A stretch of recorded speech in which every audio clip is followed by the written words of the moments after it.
আসলে এটা একটা ব্যবসা মনে হয় নাকি? এটা একটা ব্যবসা জোড়াইছে আর কি, যে এটা ঠিক মতন কইরা দিল এলাকার কিছু যে আতিপাতি নেতা আর কি নাকি, আতিপাতি নেতারা এটা বাইঙ্গা তারা এনে চান্দা তোলে আর কি। তবে সবা মহিলা গলে এই সমস্যাটা, পুরুষে তো আমরা তো আসতে পারি, কোনো সমস্যা নাই, কিন্তু এই যে মহিলারা এদিক দা ঘুরা ঘুরা, এই যে ঘুরা ঘুরা যাওন কতটা রিক্স না। মুরব্বী দেখেন, একজন মুরব্বী চাচা আইতাছে, এই যে কোনো মুহূর্তে কিন্তু পড়তে পারে, যদি পাওটা এদিক সেদিক হয় তাইলে আবার যে কোনো একটা বাস যদি লইরা চড়া যায় তাইলে কিন্তু সমস্যাটা। কাকা দেখেন, কাকা আস্তে আস্তে কাকা ধরে আইসেন, দেখেন আমি এরকম অঞ্চল জীবনও দেখছি না যে এরকম এখনো এরকম ব্যাকওয়ার্ড অবস্থা। সারা বাংলাদেশ ঘুরি,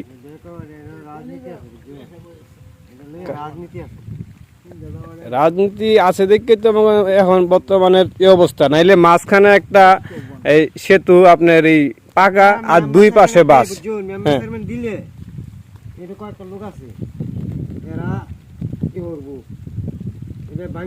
হ্যাঁ আচ্ছা আচ্ছা, মানে মেম্বার চেয়ারম্যান দিলে কিন্তু ঠিক মতো কাজ হয়। মানে ঠিক মতো কাজ হয় না, কিন্তু বেঙ্গালি মানে মেম্বার চেয়ারম্যান ঠিক ওই বাইন্দা দেয়, কিন্তু এমন কিছু সিন্ডিকেট আছে আর তারা বেঙ্গালায় ঠিক করে আবার তারা পয়সা নেয়। দেখছেন অবস্থাটা? তারপর ঠিক করুক, তারপর ঠিক রাখুক।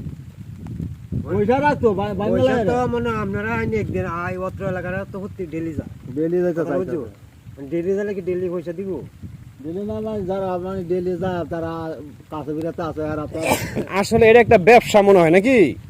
এটা একটা ব্যবসা জোড়াইছে আর কি, যে এটা ঠিক মতন কইরা দিল এলাকার কিছু যে আতিপাতি নেতা আর কি নাকি, আতিপাতি নেতারা এটা বাইঙ্গা তারা এনে চান্দা তোলে আর কি। চিন্তা করছেন, এই যে ইচ্ছা করে দেখেন, এই যে এখানে একটা সেতু, মেম্বার চেয়ারম্যানটা ঠিক মতন এই সেতুগুলি করে দেয়, ঠিক আছে, বাসের হোক যেটাই হোক, কিন্তু এলাকার কিছু সিন্ডিকেট আছে, অসাধু চক্র, ঠিক আছে, তারা এই ব্রিজগুলিকে তারা ভাঙা দেয়, ভাঙার পরে তারা এখানে আবার চান্দা তোলে, তারা আবার টাকা তোলে, ঠিক আছে। দেখেন আমরা এখনো কোথায় বসবাস করতেছি, এটা ময়মনসিংহ নেত্রকোনা জেলা। সারা বাংলাদেশের ভিতরে এরকম ব্যাকওয়ার্ড এলাকা আমি কোথাও দেখি নাই, ঠিক আছে। এই যে মুরব্বী লোকগিরি এভাবে দেখুন কি কত কষ্ট করে পার হয়ে তারা আসে যায়, ঠিক আছে। আমরা মানে জোয়ান মানুষ আসতে পারি, যাইতে পারি, কিন্তু বয়স্ক লোক যারা আছে, এই মহিলারা, ঠিক আছে, পুরুষেরা, তারা কিন্তু আসতে পারে না, তাই না? তা আসলে কথা এইটাই যে প্রত্যেকটা অঞ্চলে যদি এরকম শক্তপোক্ত লোক থাকতো, নরমের জায়গা নরমের দিন কিন্তু গেছে কাকা। আগের মতন যদি লোক থাকতো এরকম, ঠিক আছে, তাহলে কিন্তু এই সমস্ত যে এই বক্কস্ত কিন্তু আর চলে না। এই যে এরকম যে খবরটা শুনলাম, ব্রিজ কইরা দেয়, ভাঙ্গা দেওয়ার পরে তারা আবার এমন টাকা উঠায়, চান্দা উঠায়, তো বিষয়টা কতটা দুঃখজনক। এই যদি ব্রিজটা ঠিক থাকো তাহলে কি অন্য অন্য বেড টেন গো হ্যান্দা আহন লাগে জীব কত কষ্ট করে,